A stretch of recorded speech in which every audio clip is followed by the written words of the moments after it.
I will be reading the press statement about the status of the Nairobi peace process on behalf of the former President Uhuru Kenyatta, who is the facilitator of the East African community-led process of the restoration of peace and stability in the Eastern DRC.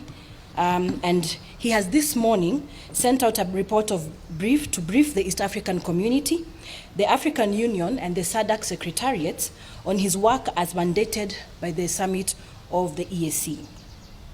Now, President Kenyatta believes that the time is right for him to prepare this brief in light of the dire and escalating situation in the Eastern DRC and the upcoming consultations on the matter.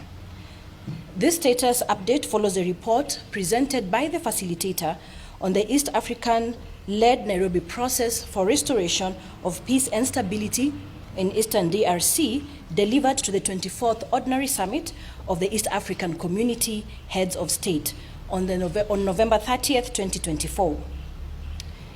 It is intended as a briefing for the upcoming joint summit of the Southern African Development Community, that is SADC, and the East African Community EAC, to be held on February 7th to 8th, 2025 in Dar es Salaam, Tanzania, as well as the African Union 37th Ordinary Session to be held this February 2025. The Nairobi peace process, just to give you a slight history, the Nairobi peace process was initiated by the East African community in response to the escalating conflict and security challenges in the Eastern Democratic Republic of Congo in the year 2021-2022. And it represents a critical diplomatic and military effort to peace and stability to the region. This process was formally established during the 22nd Ordinary Summit of the East African Community on the 22nd of July 2022.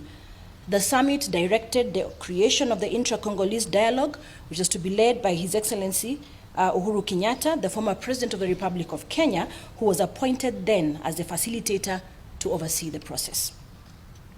Now, the Nairobi peace process was structured around two key elements: political dialogue and military intervention.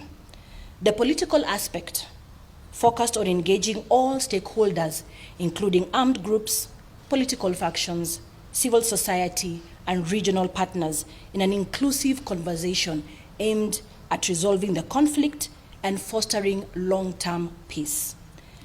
The military element involved the deployment of the East African Community Regional Force to provide peacekeeping and peace enforcement support, complementing the political dialogue efforts.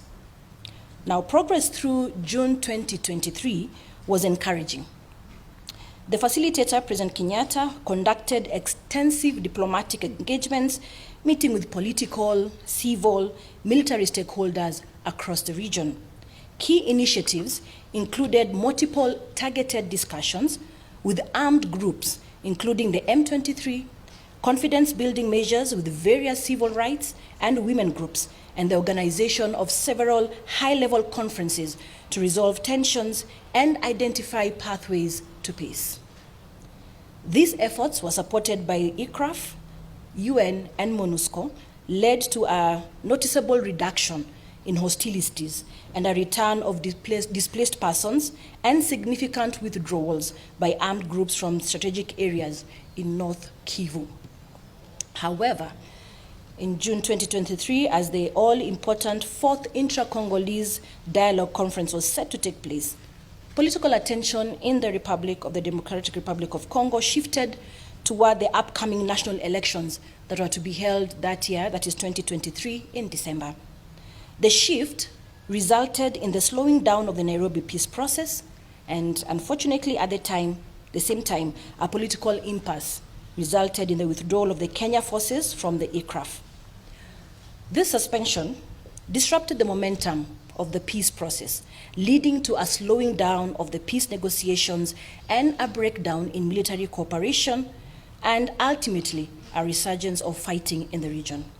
Now, despite efforts to maintain dialogue, including consultations between the facilitator, President Tshisekedi of DRC, and the M23 leadership, the political and security landscape in the DRC became increasingly unstable. Following the December 2023 elections in the DRC, the formation of a new government delayed the resumption of the Nairobi process. While engagements with key stakeholders continued, the lack of political momentum, coupled with renewed hostilities in North Kivu and South Kivu, has significantly undermined the progress made between the year 2022 and 2023.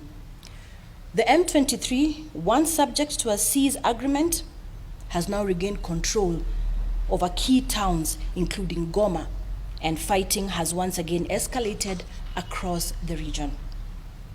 The Nairobi peace process, though temporarily sidelined, remains a critical framework for dialogue and conflict resolution in the eastern DRC.